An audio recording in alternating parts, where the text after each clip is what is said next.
Hello and welcome to the Film Pulse Podcast. This is episode number 438. My name's Evan Patterson. With me today, I've got Kevin Rakestraw. Hey, Kevin. Hey, How's it going? yeah, it's going all right. Good. Good to hear. How you doing? Where are you at? I'm in Florida right now, so I'm still transitioning. So our new house, which is in North Carolina, is not ready to be moved into yet. It won't be ready until the end of September. So we're kind of like transient until then. Yeah, you're going on an East Coast tour, Yeah. essentially. Yeah. Perhaps. You should make up shirts.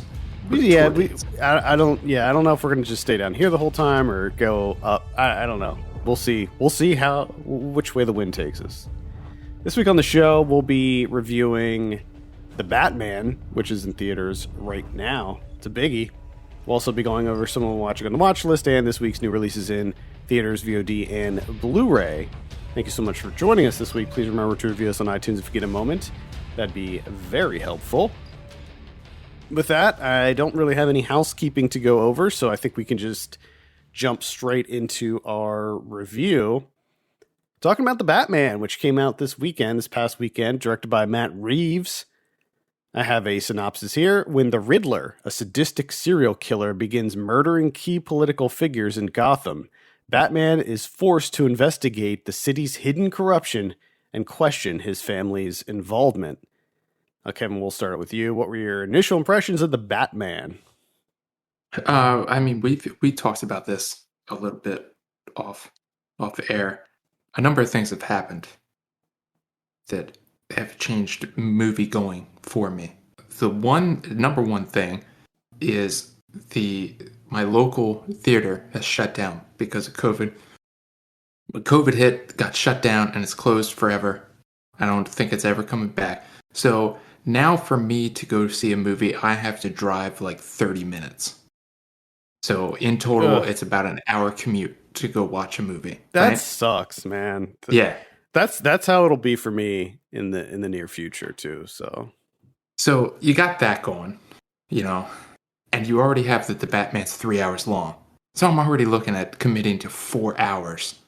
It's just I'm losing my entire day essentially, my prime day hours, right? And then the second thing that we talked about, which is going to kind of skew movie watching for the near future, is Elden Ring came out. Yeah. Right? So there's a part of me, because I'm way behind you, right? I can't find the time to play. And it's irritating. So every movie that I watch is essentially me thinking, now, would I have rather enjoyed playing 3 hours of Elden Ring at my home, not leaving, especially with gas being like $4.30 or something a gallon? Would I rather do that or watch The Batman for 3 hours? And I gotta say, I far would have more enjoyed staying home playing Elden Ring for 3 hours if I had to pick between the two, knowing what I know now. But overall, it's not to say that The Batman's a bad movie. I just thought it was fine. It was just fine.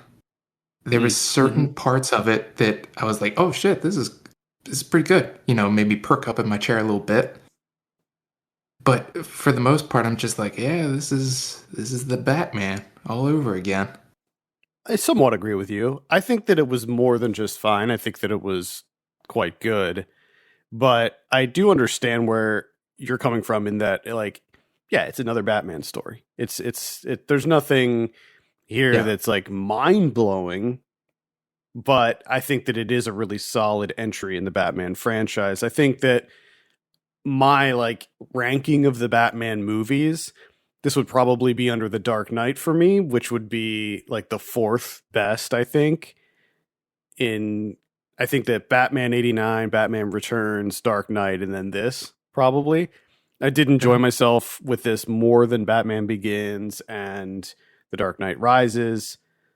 So I liked it quite a bit. I like the Riddler character. So that kind of drew me into this right away.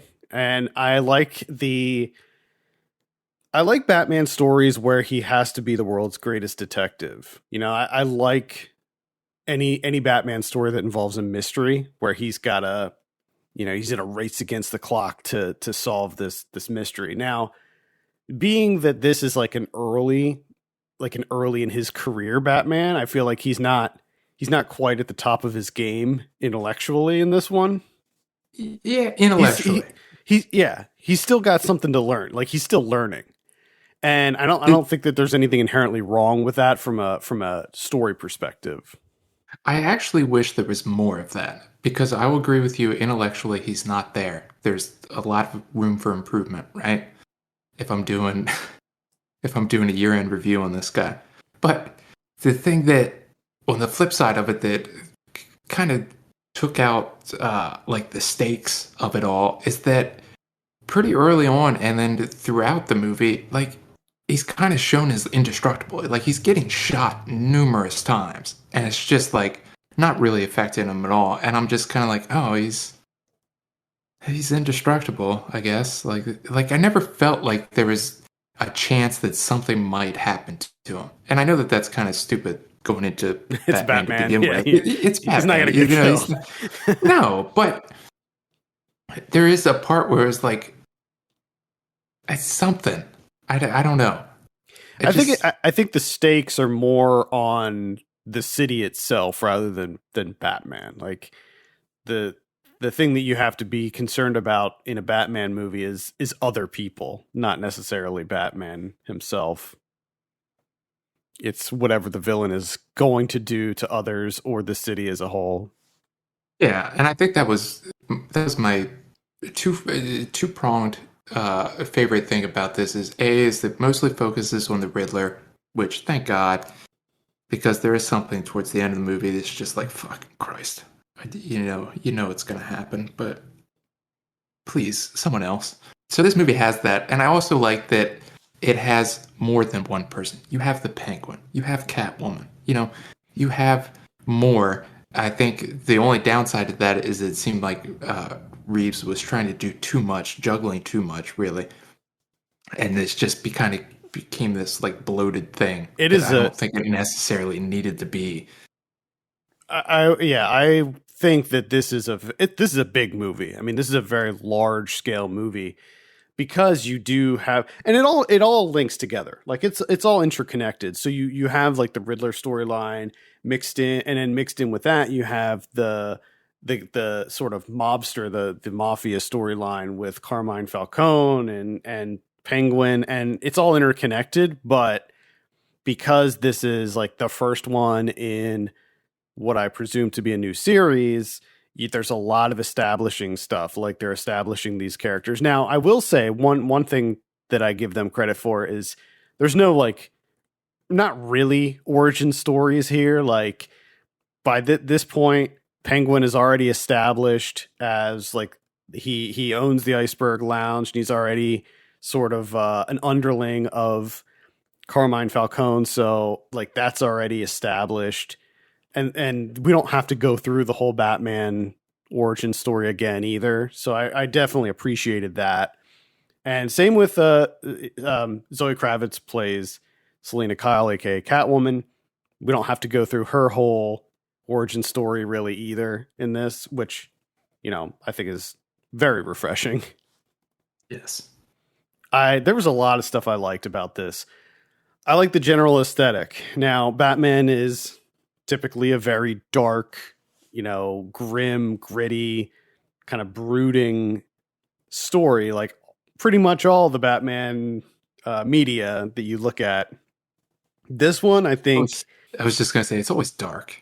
Oh yeah, And like it's never light out. 90% of the time it's raining. It's always night. It's never light. Yeah, and I think that Reeves did an amazing job with the aesthetic. I think that he absolutely nailed the dreariness of Gotham, and the fact that he was able to have this movie be like 95% nighttime in the rain and still look. I mean, it's got to be really hard to shoot a movie like that, with just the constant rain and the reflections and making sure that stuff is dark, but not so dark that the audience isn't going to be able to see anything.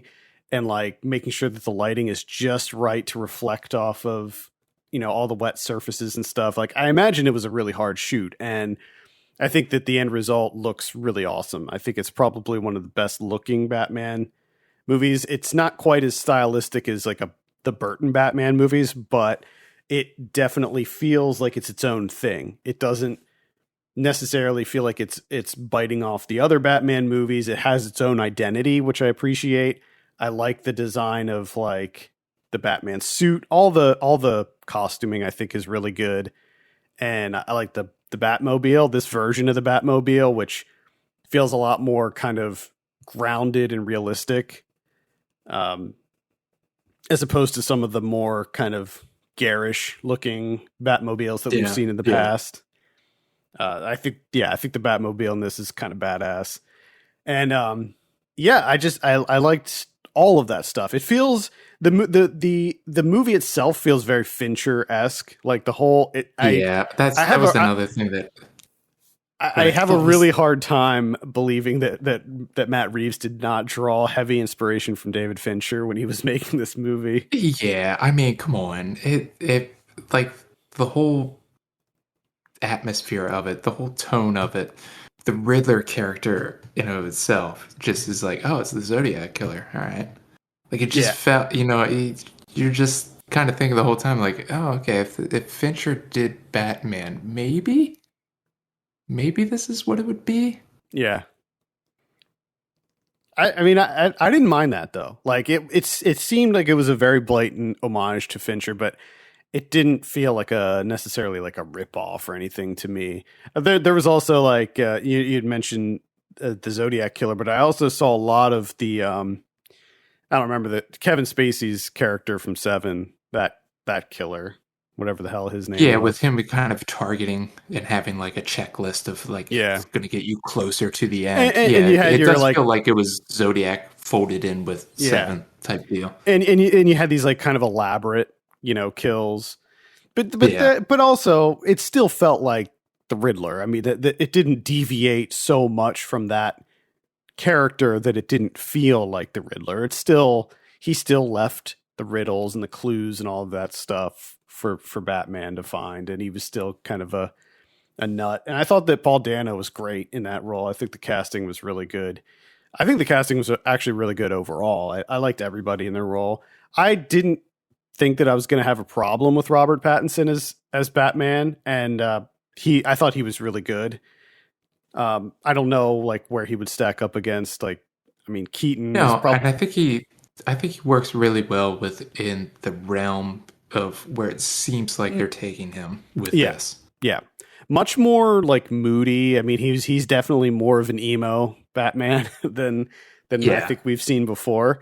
It's also interesting in that this one again being sort of an early like when he's established as Batman, people know who he is, the cops know who he is, so he's been around. This isn't year one, but he's still sort of coming into his own, and at this point he doesn't do anything as Bruce Wayne. He's a recluse in this, which is a little bit different than most of what we've seen in the past with Batman movies where Bruce Wayne is this like, public figure. He is this kind of billionaire playboy type. And yeah. this is like it seems like this is before that. I imagine that in the next iteration, the next movie, we'll see more of that. Because it It'll, seems like it's leading up to that. it'll be interesting to see what they do, and I think that comes down to other.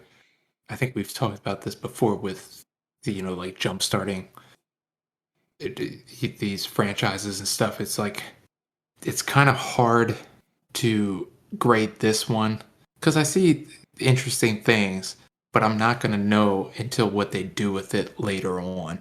You know what I Hmm. mean? Like this feels just like a setup for everything. And I think that's for me the number one thing of the Batman that I found really interesting is Robert Pattinson's character as Bruce Wayne slash Batman is he's he's 2 years into this. It seems like he's pretty much indestructible. But what it really comes down to is like he's kind of having this he's kind of reacting to these things as like a normal person would, not like you normally see Bruce Wayne slash Batman reacting, where he's like unintended consequences of like he's inspiring people, but the wrong people in the wrong Mm-hmm. way. And I think that's really interesting where he's kind of figuring that out as he's Yeah. going in Yep. the second year, where he's like, oh shit, like, what the fuck am I supposed to do now? Yeah. When And he's him real, kind of coming to terms to that. when he's realizing that, I think he says it at one point where he says like vengeance isn't enough. Like he has to do more to inspire the people Yeah. other than like kicking ass. Like there's more to it Which, than that. which I did think was funny because it within that sequence, he saves like two people and then he's like, okay, I'm moving out. And the rest of you people can save the rest. The other like 45 of them, I'll start leading the way. I got the two important people. Follow me. Yeah, he's got other stuff going on.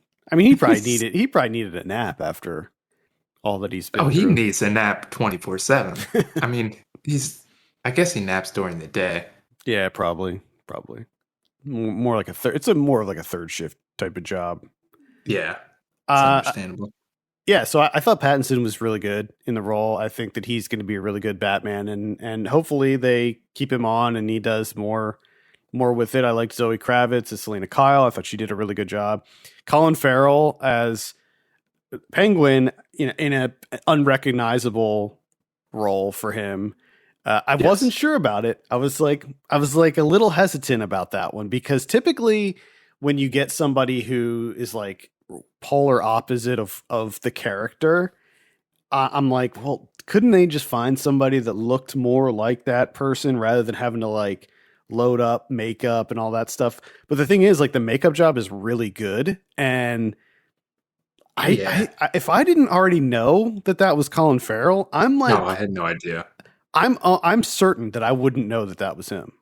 No, because I mean, the first time that he was introduced, I guess for like a little bit, I forgot because I'm like, wait, who's playing the Penguin? But I Yeah. mean, I don't. It's just the whole idea of like people in fat suits now, you know, in 2022. It's just kind of like, all right, like we could have picked some. He does a great job. Don't get me wrong. It's not his fault, but at the same time, it just seems a little odd at this stage of Mhm. the game Yeah, I mean, in terms of movies. guess they thought he was the right person for the job. You got Jeffrey Wright as James Gordon, and I think that that was a great choice too, man. He feels like he's like kind of the perfect James Gordon I think that character. this was the one that was the most because I forgot that he was in this. This was the most exciting for me when he showed up. I was like, "Oh yeah, that's right, nice." Yeah, I knew that when I first found that out, I knew that he would kill it in that role. Andy Serkis as Alfred, which was another one that I was like, I don't know about that, but I think that he did a good job as Alfred as well, even though that character doesn't play a huge role in this movie. No, I'm sure that he'll be more prominent later on.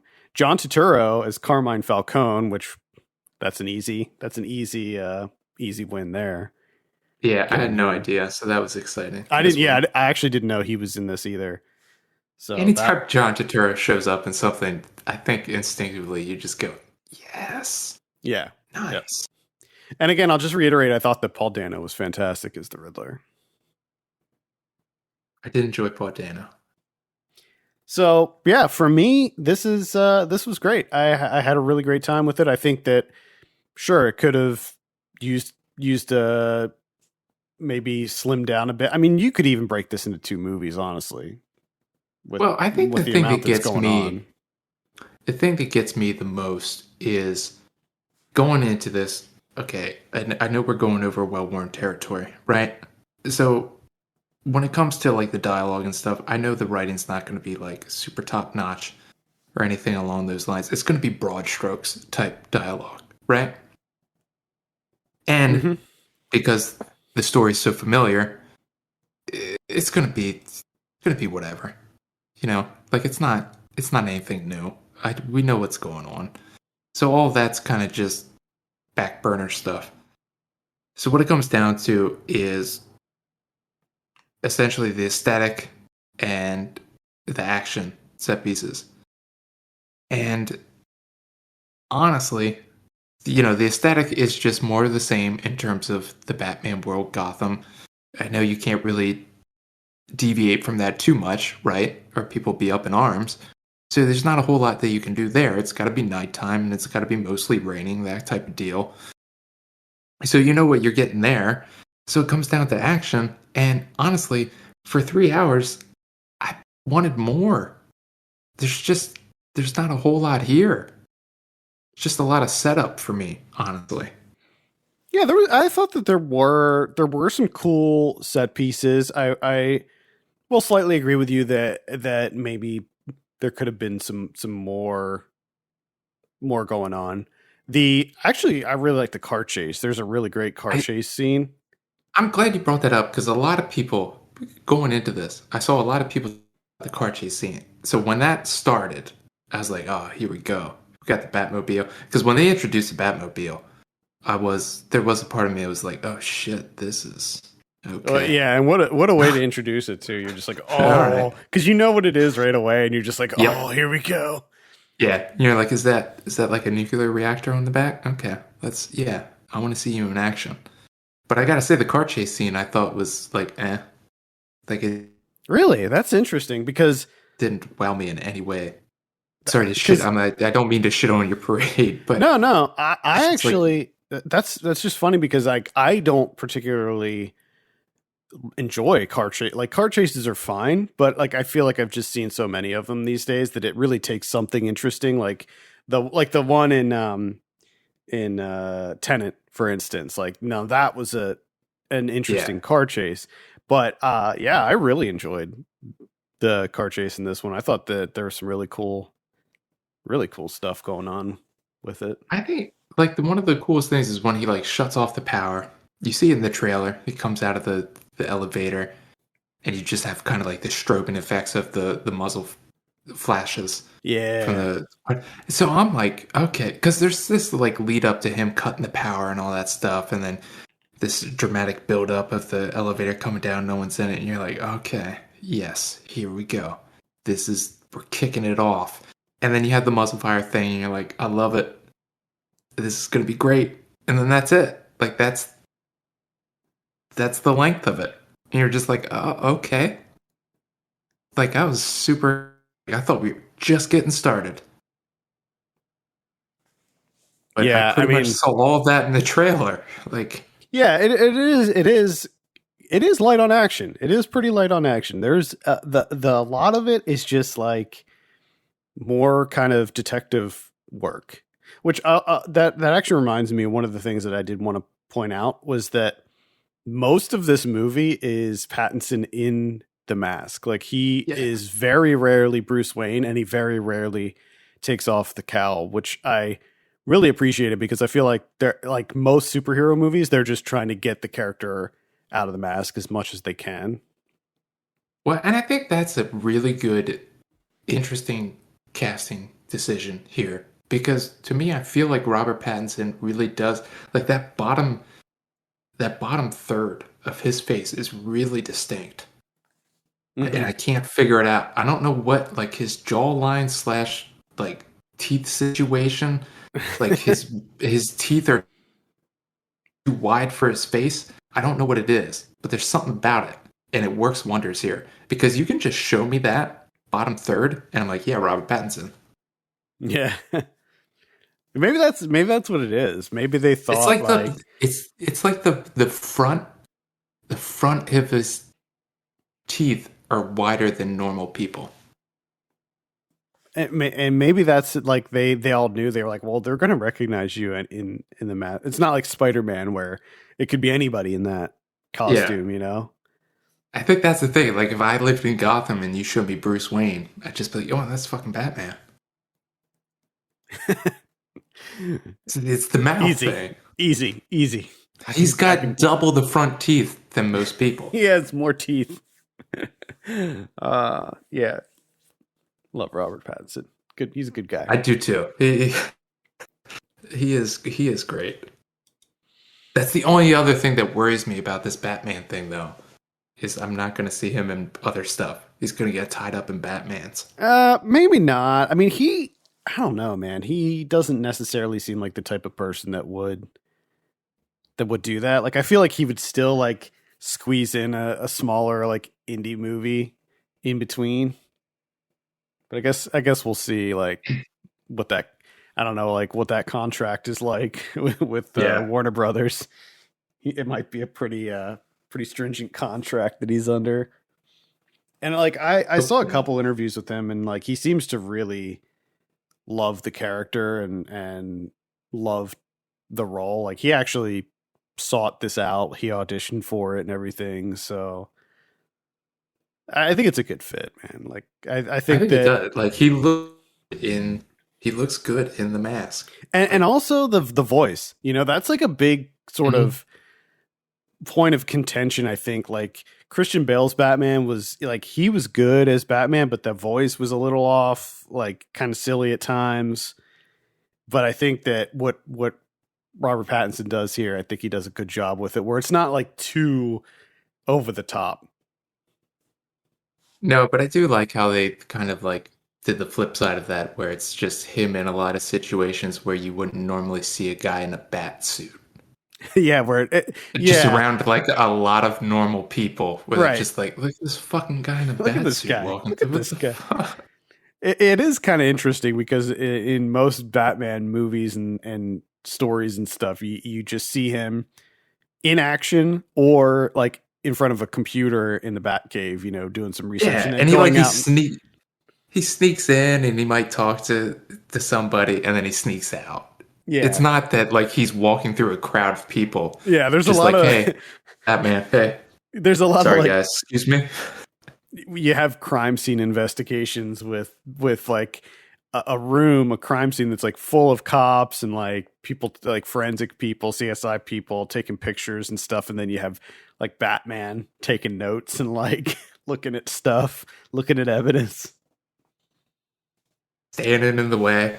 Imagine trying to do your job with Batman at looming one over you. o'clock in the morning, and 1 o'clock in the morning, you're doing forensics, you're taking pictures of a dead body, all this shit, and you got to look at it, a grown man in a bat suit, and be like, "Excuse me, do you mind getting out?" Like, I gotta say, are you fucking kidding me? It's fucking Mickey Mouse shit. It's like it's no wonder everybody on the GCPD hates him. He's a big pain in their ass. I get uh, it. I get it. yeah. All right, let's give the Batman a score. I'm sitting at like a I'm at like a 7.5 on this one. I'm Maybe like even a. maybe even an 8. 7.5. I'll stick with that. It's funny because it felt like the more I was getting away from the viewing experience, I was liking it less and less. But I think I've come back like a little bit, and it kind of appreciated some things. So I think I'm gonna go like a 6.5, maybe a 6.5. I'm gonna stick with a 6.5. All right, there you have it. Also, great title card sequence. I liked that. It is, it is interesting because my work plays classical music in the bathrooms now. That's like a new COVID thing, I guess, to help us de-stress. I don't know if I told you this, but anytime there's like a slow string song, because it's all like classical music, I'm just Hmm. always in my head. I'm just like, oh, is that Ave Maria? So as soon as that title card hit, I just leaned over to my wife and I was like, is that Ave Maria playing? Nice. Uh, all right, that's the Batman. It's playing in theaters now, and I would recommend it. I would recommend going to see it on the big screen. I think that's the best way to view this one. I don't. You can watch it at home. Honestly, I you think can the do big it. screen I because when you're and this watching is this at the home, you got to look at your like TV calibration on this because it's such a dark experience. I will say that was a good interesting point that you brought because I think they did really do a good job with the darkness because there's a ton of movies we talked about where like you just can't see shit, but this is Hmm. dark and it looks great. So I will give it that. That's bonus points that you brought up. But another thing, this is another aspect that's outside of Elden Ring and commute with gas prices, is my dog. I 4 hours to leave my dog by itself. Mm, it wasn't worth it. I'm sorry, dog. Please forgive me. My dogs are fine. They can deal. Although, actually, one of my dogs pissed on the floor when we were gone. So See, that's traumatic for a dog. he Robert he Pattinson. he pisses all over the floor. He's old. That's not the He's point. That's he's not on the point. death's door. That is not the point. Matt Reeves, reach out, apologize to Adam Patterson, please. Yeah. Anyway, let's move on. Talk about someone we're watching. I think it's your turn this week, Kevin. This is another thing that's going to be really difficult is I had an opportunity to play Elden Ring and I didn't because I was like, oh, I should watch a movie. So I have something to talk about on a podcast. I do a movie podcast. I should Yeah, talk about a movie. I've been like strategically trying to like squeeze it in like lunchtime. Like when I sit down for lunch, I'll put a movie on and try to squeeze in a movie during lunch. Yeah. Uh, Before Elden Ring came out, I committed myself to another 3-hour movie. So I watched 2 3-hour movies this Ooh, week. ooh. So, yeah. That is A Touch of Zen from 1971, King Hu. And let me tell you, this is a movie that deserves to be 3 hours long because it is a fucking story. And it takes you on a journey. And there's a lot going on. And all of it is fucking incredible. Honestly, this might be like in recent history, like within like the past couple of years, this might be some of the coolest shit I've seen. It's just fucking amazing. Number one, you just have so much going on. There's a lot of it's just so much fighting, so much of the person being introduced, and then turns out that they're not the person that you thought they were, and you find out their true identity, and then wanted people, and it's just fighting, incredible action set pieces. The landscapes are just unbelievable. This is just a gorgeous movie.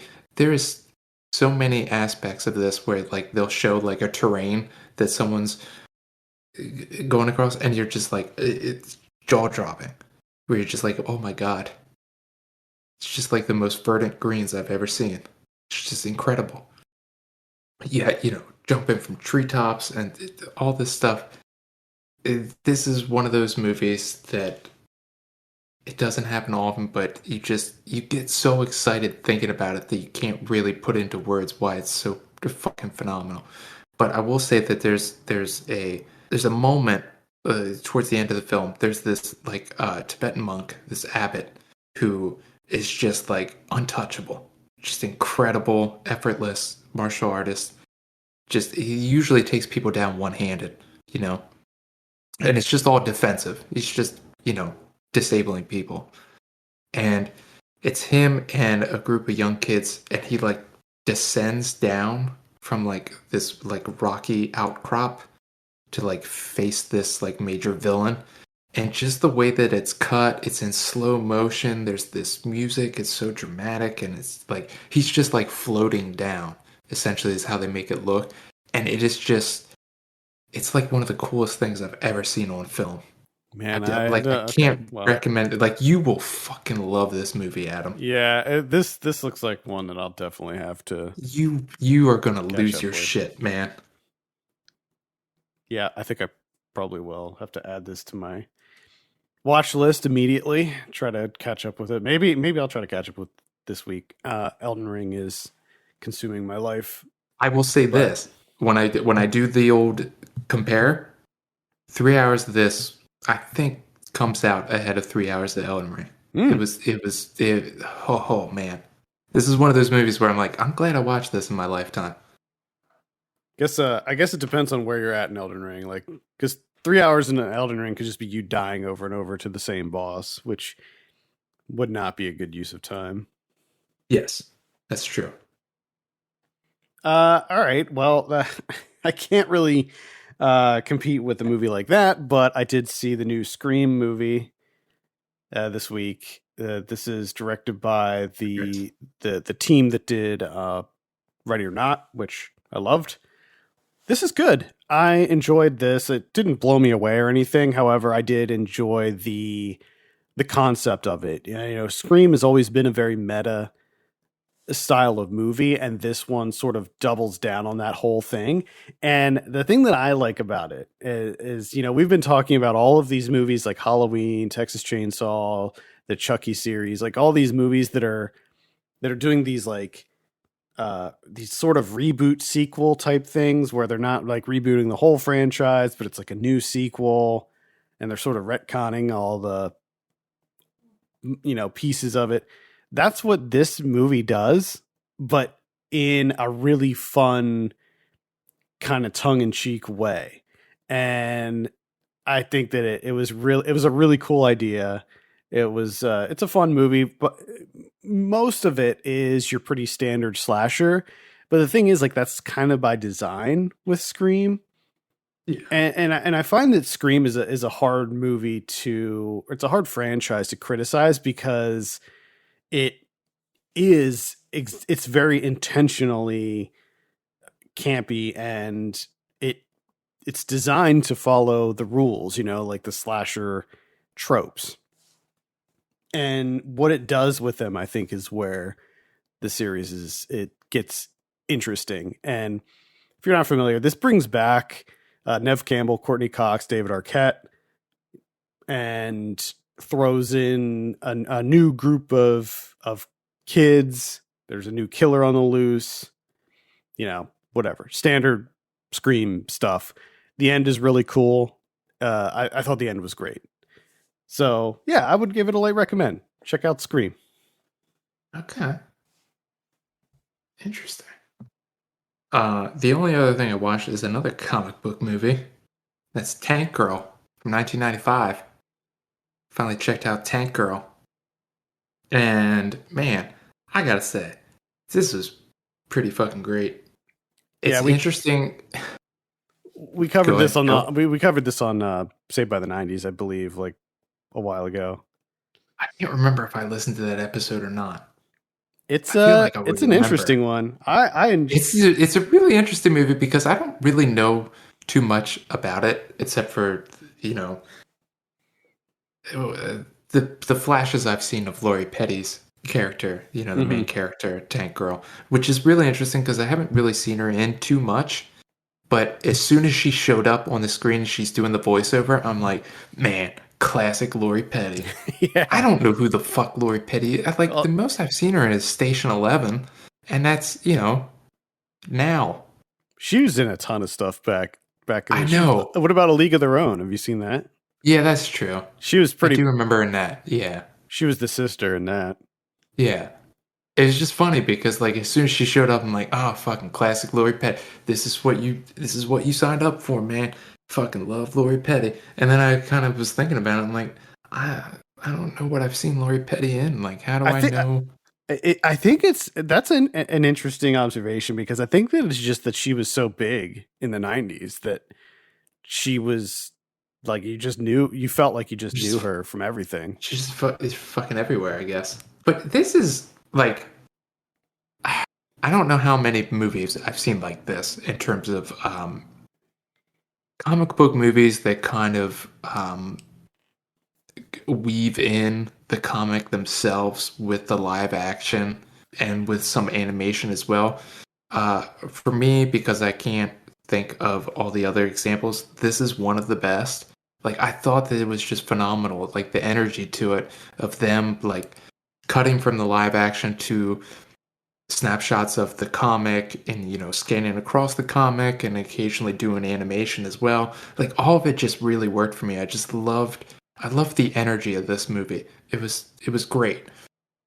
But the thing I didn't know about was the half kangaroo. Oh, the kangaroo people, human Ice-T hybrids. Yeah, I didn't know that was gonna. So there was a part of me that was like, this is pretty wild. This is great. And then the Rippers show up, and I'm like, this movie's just fucking out of control now. This is great. Yeah. I bought in completely. I'm just like, fuck yes. We are just out of control now. I love this. I had a blast with it, man. Yeah. It got shit on when it first came out. It didn't do, everybody hated it. It was a bomb. And I don't really. I think maybe it was just too far ahead of its time or something. I don't Yeah, know, because but even like the look of it is like the look of it, the pace of it just feels very modern. And I love like just like like in the beginning, their home base like out in the middle of the desert. Like just the production design of this movie is just pretty phenomenal. Between the tanks and the aircrafts and all the futuristic stuff. Like it looks great. yeah, yeah. This is directed by Rachel Talalay, who did Ghost in the Machine, which is another one that I would definitely I recommend. She think also, I listened to that one, that yeah, episode. yeah, Ghost in the Machine's awesome. So And I'm gonna have to check that out. she also did Freddy's Dead: The Final Nightmare, which is a decent entry in the Nightmare on Elm Street series. Cool. That's Tank Girl. Definitely check that out if you haven't seen that. I saw a movie called No Exit. This is on Hulu. It's directed by Damien Power. This is one that when I mentioned I was looking for just a movie to watch during lunch one day this week. I was like, this is new to Hulu. Let me check it out. And I literally never heard of it. Didn't know anything about it. What you have here is it centers on a young woman who is in rehab. She has a pretty severe narcotics addiction, and she's trying to get herself straightened out, Mm. get her life back on track, and she finds out that her mom had an aneurysm, and she decides to break out of rehab and go see her mom in the hospital because they don't expect her to survive. And it as she's driving to, I think it's in like Illinois or Idaho or somewhere, um, there's a giant blizzard that hits, and she is forced to, like, all the highways are closed, and she's forced to seek refuge in a rest stop that the cops open up for people who get stranded. And so she's in this rest stop with four other people, and she goes outside to see if her phone has any reception, which of course it doesn't. But when she's out there, she finds a van, and there's a kidnapped girl in the van who's tied up. So the beginning of the so early on, the premise of the movie is that she needs to figure out which one of these four people kidnapped this girl, and then Mm. try to get the girl out of the van and to safety. Now, you discover pretty early on who the culprit is, but before then, before that happens, it's pretty intriguing. But unfortunately, after you figure out like who did it, it's just turns into a conventional sort of cat and mouse thriller. And it Mm. doesn't really do anything new after that. And unfortunately, I feel like they sort of lay their cards on the table a bit too early. But, it's fine. It's on Hulu, so if you have Hulu, you can check it out. I mean, I wouldn't recommend going out of your way to see it or Yeah, anything. no, that's good information. Good Yeah. information. No, you don't really need to bother with it, honestly. The only other one that I saw was Fresh. This is directed by Mimi Cave. This just came out this past weekend on, I think it's on Hulu also, actually. Hmm.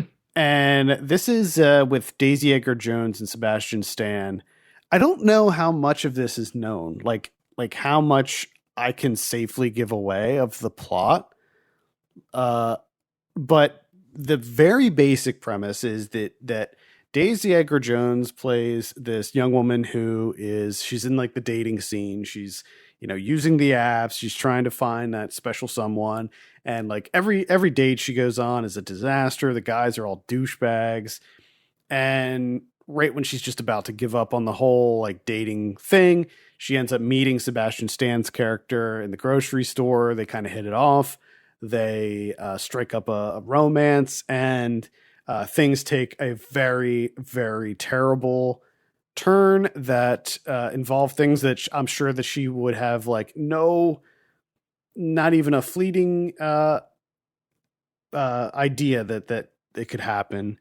And same with audiences. It gets pretty crazy. I like the title card in this a lot. the opening title sequence doesn't happen until 33 minutes into the movie, which I thought Oh, was watch out. awesome. Oh boy. Yeah, I loved it. Loved it. So this had a lot going on. It's weird. It's darkly comedic. It's disturbing at times. It's gross. There's like almost a body horror element to it as well. The sound design is like it's got one of those movies where like everything is heightened, like all it's like almost like an ASMR movie where like Okay. everything is you can just hear everything that's going on. And yeah, I would recommend it. It was not what I expected. So check out Fresh, but I it's not for the squeamish. Okay. What is the because I'm sure the where they meet in the produce section, they probably have some funny banter. What is the produce that they're talking about over? Grapes. Grapes. It's because he has these like they're like cotton Yep. candy grapes. Oh, those fucking cotton candy grapes. God damn it. You Yeah, can't get normal grapes anymore. It's hard. You can't yeah, just get regular grapes. The cotton candy grapes, they look like fucking torpedoes. yeah, they do. All sorts of shit. Just give me fucking regular grapes, god Yeah, damn it. yeah. The conversation's about grapes, and that's what kicks things But off. another thing that I would like to see is someone program into their movie and maybe you only release it via like torrent. That you can torrent it. But it's programmed in that it kind of hijacks your computer and the title card doesn't show up until 3.5 days later. When That you're would trying to do something else, it just pops up in VLC. that'd be so funny. Like VLC automatically opens and just starts Yes. playing the credits. And it just slams it up there. And you're just like, what the fuck? That What the yeah. hell is it? The movie The that I watched 3 days ago? the cool thing is this one's not just a title card either. It's a full opening credit sequence too. Oh, okay. Like it's the full That's, the whole yeah, shebang. that's a commitment there. Yeah, it was great. It was great. Very clever placement of it too. Interesting. So yeah, this was a surprise. I would definitely recommend Fresh. All right, let's take a look at what we have in theaters this week. I'm not seeing anything actually. Oh, Yeah, theaters are taking a break I next guess weekend. I guess so. I'm not. Yeah, I'm not seeing any. There's something called Good for them. Tyson's. I'm seeing something called Tyson's Run, but It sounds made up. yeah, I don't know. It looks like some kind of family film, maybe faith based. I don't know.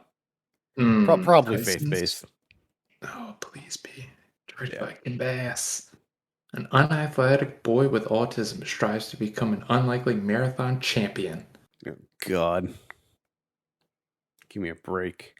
All right, VOD this week. Let's see what we got here.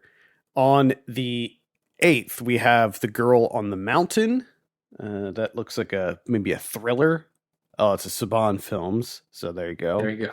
It's an intense thriller set against a backdrop of a beautiful yet treacherous wilderness. We got Calendar Girl. This is it's a documentary, I believe. We have Adventures in Success.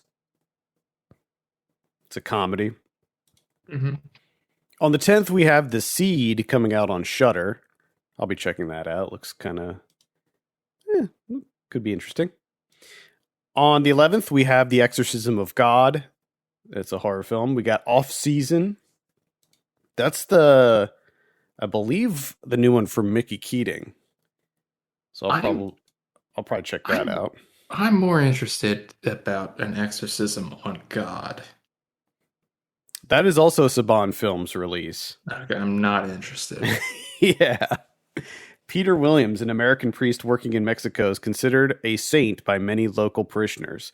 However, due to a botched exorcism, he carries a dark secret that's eating him alive until he gets an opportunity to face his own demon one final time. So, No, yeah, it seems like maybe he gets possessed. We have Ultrasound.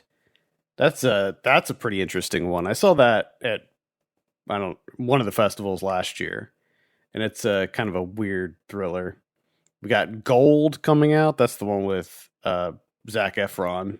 So I think it's some kind of maybe like a post-apocalyptic type of thing. Two drifters traveling through the desert stumble across the biggest gold nugget ever found. Ah. So, yeah. That's pretty much it for VOD. On Blu-ray this week, we have The Matrix Resurrections.